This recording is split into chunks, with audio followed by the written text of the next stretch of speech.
Et salut à tous, j'espère que vous allez bien. On se retrouve aujourd'hui pour un nouveau pronostic de Ligue 1, la 23e journée de cette Ligue 1, opposant le Paris Saint-Germain aux Girondins de Bordeaux au Parc des Princes.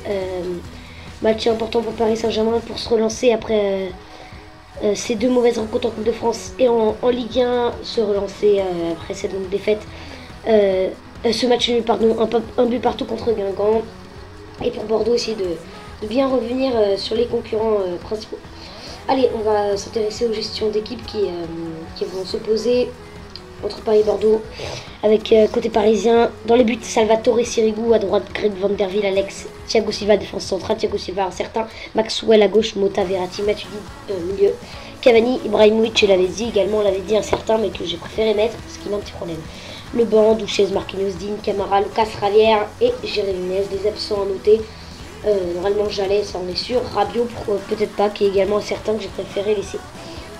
Carasso, but, Mariano, Enrique, Sané, Orban, défense bordelaise, Certic, Nguemo, milieu récupérateur de cette équipe bordelaise, Aubragnac, Maurice Belay, Guillaume Moirot qui retrouve le Parc des Princes avec Henri Cévé et le banc avec, ouais, j'ai oublié de mettre Olimpa, je vais mettre Olimpa à la place de Hugo. Bréchet, Poulgé, Faubert, Poco, Traoré et Diego Roland, le banc bordelais. Allez, bah on va parler de Waro, parce que je venais d'en parler. Waro qui retrouve le Parc des Princes, lui qui a passé 3 ans et demi dans ce club de la capitale. 3 ans et demi où il a marqué quand même pas mal de buts. Hein. Et bah le dernier match entre Paris et Bordeaux au Parc, et ben c'était en 2012, hein, il y avait eu 0-0. Et il y a eu 0-0. Et les joueurs qui rentrent sur la pelouse de ce Parc des Princes, donc Waro. Dernier match, je le rappelle, 0-0 entre Paris et Bordeaux et Parc des Princes. Et Waro était ce jeu-là sur le banc du Paris Saint-Germain. Et voilà. Allez, les joueurs qui sont chauds, sûrement pour surtout les Girondins de Bordeaux qui vont essayer de faire pareil que Guingamp la semaine dernière en essayant d'arracher le nul. Un bon résultat qu'ils avaient réussi à arracher, c'est Guingampais. Comme ceux qui me suivent et qui ont vu Marseille-Monaco, j'avais fait tous les pronostics, j'avais parlé tous les pronostics des matchs, sauf que c'est un peu bizarre parce que ceux qui l'ont vu, parce que j'ai mis la vidéo le dimanche soir, se disaient pourquoi il fait des pronostics sur les matchs qui ont lieu, parce que j'avais fait ce pronostic juste avant la journée, avec avant Rennes-Lille. Et là, c'est juste avant Paris-Bordeaux, c'est le match le vendredi 31 janvier qui va ouvrir cette 23e journée. Et donc le premier match, ce sera après ce Paris Saint-Germain, ce sera samedi 1 février. On est déjà passé en CPU pour s'intéresser à cette rencontre entre Lorient et Monaco. Lorient, FC Lorient qui est combien de 10e FC Lorient, je crois, non, 10e, qui est pas mauvais, hein, qui avait mal débuté la saison et qui a ensuite qui était bien revenu, et contre Monaco qui a perdu Falcao. Bon, je vois quand même Monaco s'imposer, mais avec douleur, je pense. Allez, on s'intéresse donc au début de cette rencontre entre Paris et Bordeaux à la 2e minute avec la mauvaise passe de Grégory Van Der Wiel. Encore une récupération pour le Paris Saint-Germain. Thiago Motta pour Zlatan Ibrahimovic. Zlatan Ibrahimovic va essayer de servir à Marco Verratti qui peut prendre l'aile. C'est ce qu'il va faire Marco Verratti. Il n'est pas trop pressé. Marco Verratti le centre. Ça peut revenir sur Zlatan Ibrahimovic. Il ne va pas déclencher. Ça revient sur Thiago Motta. Thiago Motta pour Blaise Matuidi. Blaise Matuidi. On cercle avec 17 Cavani dans la surface de réparation. Blaise Matuidi il peut frapper. Blaise Matuidi c'est réglé, contré par Certic et ce sera le long de dégagement. Pour l'instant, Paris Saint-Germain, on a l'impression qu'ils veulent vite s'imposer, vite être sûr de s'imposer au Parc. On verra, on va voir. Attention avec Marco Verratti, pourquoi pas une nouvelle occasion pour le Paris Saint-Germain. Enfin, ce sera la première, puisque même si cette frappe de Matuidi n'était pas très bonne, avec Blaise Matuidi qui va rentrer dans la surface de réparation. Il n'est pas attaqué. Blaise Matuidi, la frappe! Et ça fait 2-0 pour le Paris Saint-Germain. Dès la 9e minute, le Paris Saint-Germain voulait attaquer fort. Ce début de rencontre, on l'a vu. Et là, Blaise Matuidi, c'est du pied droit qui va marquer. Très belle frappe de Blaise Matuidi qui vient marquer son 4e but de la saison. À la 9e, 1-0 pour le Paris Saint-Germain dès l'entame première période avec Guillaume Moirot, pour pas relancer très vite cette équipe bordelaise. Moirot, Ngomo pour Obraniak côté droit, Ludovic Obraniak pour Grégory Sertic pour Obraniak pour Sertic, ça joue bien, mais la mauvaise passe de Sertic et ça peut partir en contre pour ce Paris Saint-Germain avec Edinson Cavani. Edinson Cavani, il pensait les joueurs de Paris Saint-Germain ne sont pas trop attaqués. Il marque Verratti, il va servir Cavani qui prend l'aile droite, il peut les centrer pour Ibrahimovic, c'est 2-0 déjà. Dès 14 minutes, ça fait 2-0 pour le Paris Saint-Germain face à cette équipe bordelaise. Après 14 minutes donc, sur encore une action où Bordeaux n'était pas vraiment pressing, on peut le dire. On va voir ce centre, Ibrahimovic qui va tranquillement mettre sa tête, lui qui a un très bon gabarit, on le sait. Et après 14 minutes, ça fait déjà 2-0 pour le Paris Saint-Germain qui a attaqué très fort ce début de match. Avec Guillaume Moirot, maintenant on a la 15e minute. Pourquoi pas une réaction immédiate de cette équipe bordelaise, on va voir ça tout de suite. Pourquoi pas un centre de Maurice Belay, non il va attendre. Et on reviendra derrière vers Ngomo. Pour Grégory Sertic, il a une grosse frappe. Voilà. Je sais pas pourquoi, mais j'ai envie que tous les joueurs frappent de loin là dans cette rencontre. Sertic pour Mariano. Ah bah lui il va frapper du gauche, il est droitier, mais c'était pas mal fait. Cette frappe de Mariano. Et on va s'intéresser donc aux deux. Je m'étais trompé en fait, je sais pas pourquoi, mais Lorient-Monaco c'est à 16h30. Je sais pas pourquoi. Je viens de voir ça, 16h30 c'est pas 17h. Voilà. Ensuite, Bastien Guingamp, qui je rappelle vient de faire l'exploit, on peut le dire, face au Paris Saint-Germain, face au Sporting Club de Bastia. Bastia qui, je sais plus ce qu'ils ont fait Bastia, tiens. Est-ce qu'ils ont perdu? Je crois qu'ils avaient fait attention au centre. Bah, tu dis qu'ils reprennent le volley. Bon, Bastia, je sais plus s'ils ont gagné. Je crois qu'ils ont gagné chez eux. Non. Oula, j'ai un gros bon. Je ne vais pas être comme ça. Bon. J'ai un trou, c'est pas grave, donc on va se intéresser que Bastien Guingamp. Bastia Furiani, c'est un petit peu chaud à prendre. Je vois quand même Bastia s'imposer pareil, dans la douleur. Face à une équipe de Guingamp qui a sûrement repris confiance après ce nul, un partout face au Paris Saint-Germain. Donc je vois bien un 2-1 ou un 0 pour cette équipe bastiaise. Allez, ça peut être dangereux côté gauche avec Maurice Belay qui peut être centré. Il va revenir en arrière vers Lucas Orban. Il va se centrer, non, il va pas se centrer. On revient dans l'axe avec Ngomo. Pour à droite Mariano, l'auteur de la seule frappe bordelaise dans ce début de rencontre après 30 minutes de jeu. Ngomo. Orban, là on fait tourner tranquillement côté devant la surface de réparation parisienne. Mais ils ne sont pas trop attaqués les Bordelais. Ngogo qui peut déclencher. La frappe d'Ngomo du gauche, elle est ratée. Pas une grosse précision de frappe Ngomo. C'est pas comme Sertic. Sertic, milieu de cette équipe bordelaise qui fait souvent de très belles frappes de loin. Mais là, Ngomo, c'est pas pareil. Mais qui fait comme de pas mauvais matchs. Alors j'aurais pu le mettre Poco. Ah, la mauvaise de Thiago Motta. J'aurais pu mettre Poco. Mais Ngomo qui je pense fait de bons matchs avec cette équipe bordelaise, donc il sera peut-être préféré à Poco. Evian-Ajaccio en février 2014. Donc Evian-Ajaccio, qui je crois a perdu contre Lyon. Ajaccio, c'est une victoire, je pense que ce serait pour Evian, mais je pense que c'est un match nul entre ces deux équipes. Voilà mon pronostic sur cette rencontre avec Mariano pour Obraniak, on est sur cette opération. Là c'est vraiment cette équipe bordelaise qui est en train de dominer, mériterait peut-être de... il n'a pas vu Maurice Belay, Ngomo, c'est dommage. Il touche beaucoup le ballon, Ngomo, et Mariano pour Grégory Sertic pour Mariano côté droit. Warou, ils sont vraiment pas attaqués les joueurs bordelais. Là le Paris Saint-Germain qui fait pas que trop pressing, pourtant là ils sont pas trop fatigués. Là ça peut être une récupération pour un contre Zlatan Ibrahimovic. Il n'y a pas des qu'il avait dit ça n'a pas été suivi. Blaise Matuidi, la mauvaise passe de Blaise Matuidi qui avait pourtant bien vu l'appel de Ezekiel avait dit, mais ensuite la passe n'est pas assez précise. Reims-Montpellier.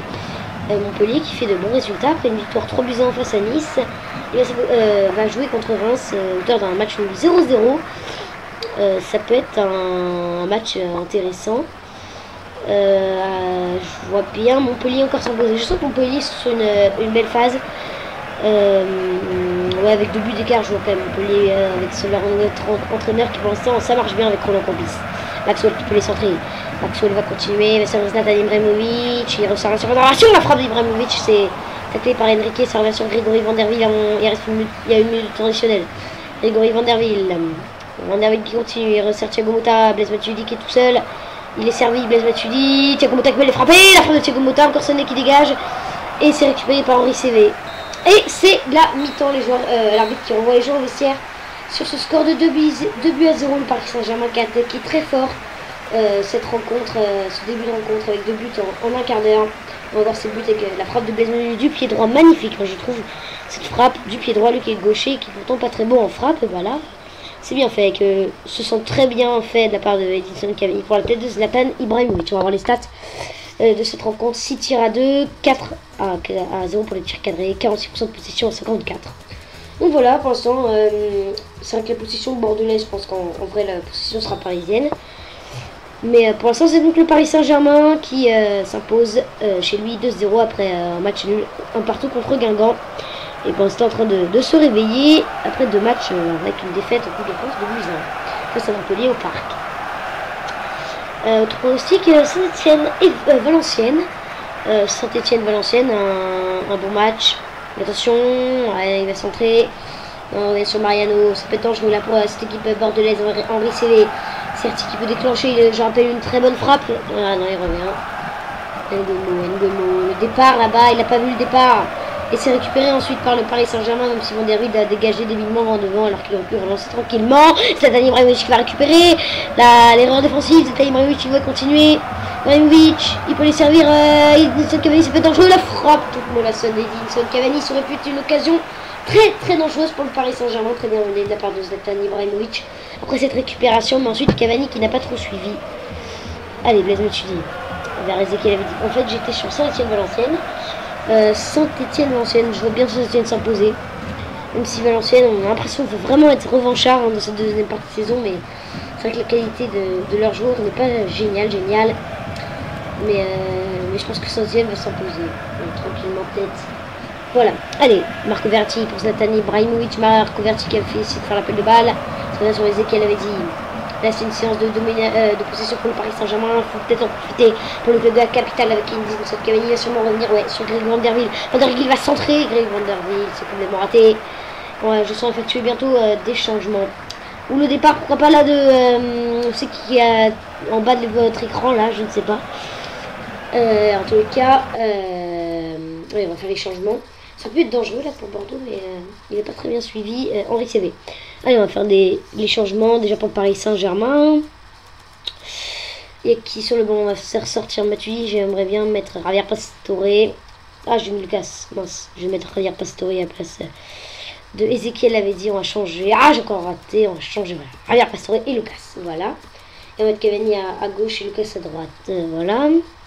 Côté parisien et côté bordelais. Il y a qui? Poco, pourquoi pas. Ouais, pourquoi à la place d'Nguemo. Je voulais le faire au début, mais j'ai préféré mettre Nguemo. Diego Roland ou Traoré.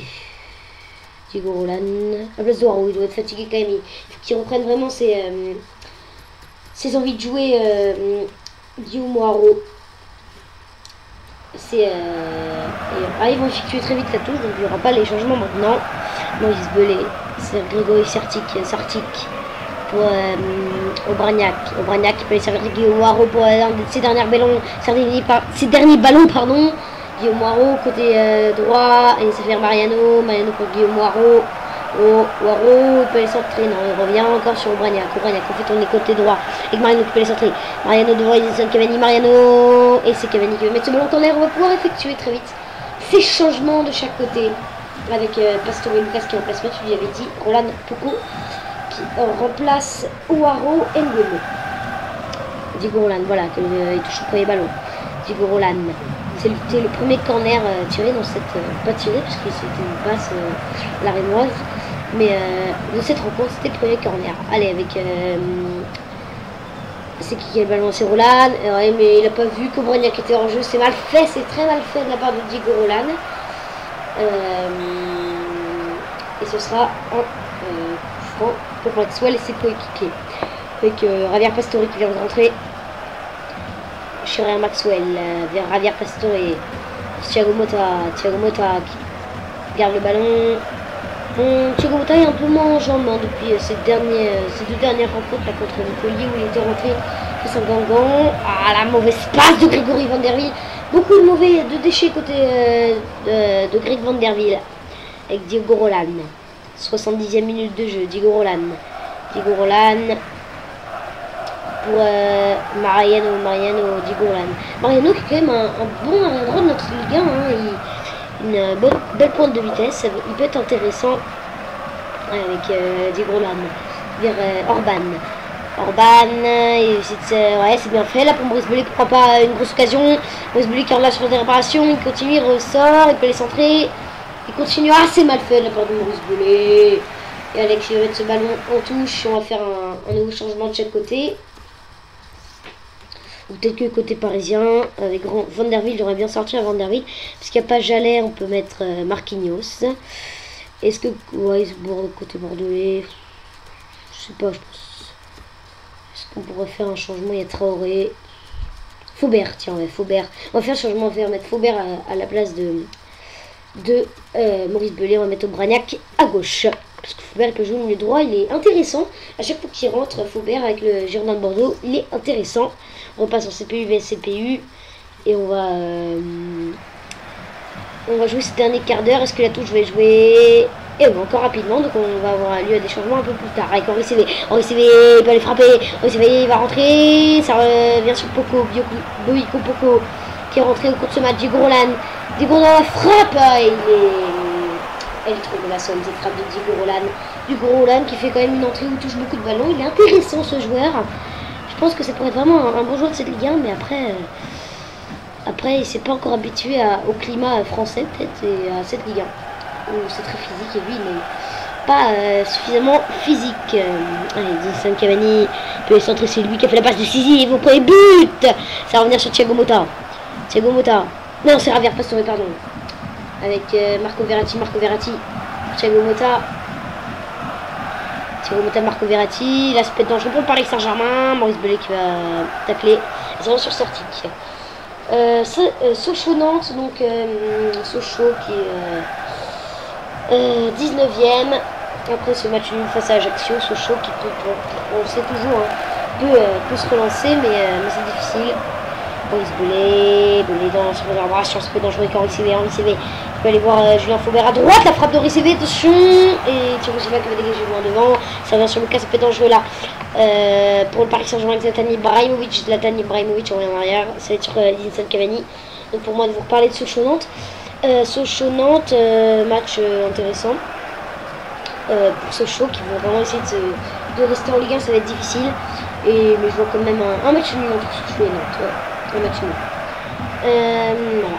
Allez, avec Lucas Moura pour Thiago Motta. Thiago Motta là, il fait tourner. Il y a toujours pas eu les changements que je voulais faire depuis le début.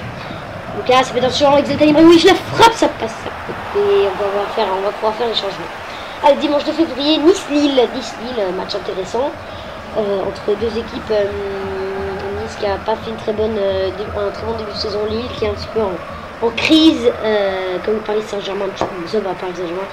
Mais voilà, je vois bien Nice à l'annonce. Je vois un match nul entre Nice et Lille. Un bon match nul, genre 2-2, ça pourrait être pas mal. Et on va rentrer dans ce temps additionnel. Rennes-Lyon, je vois bien Lyon s'imposer face à Rennes.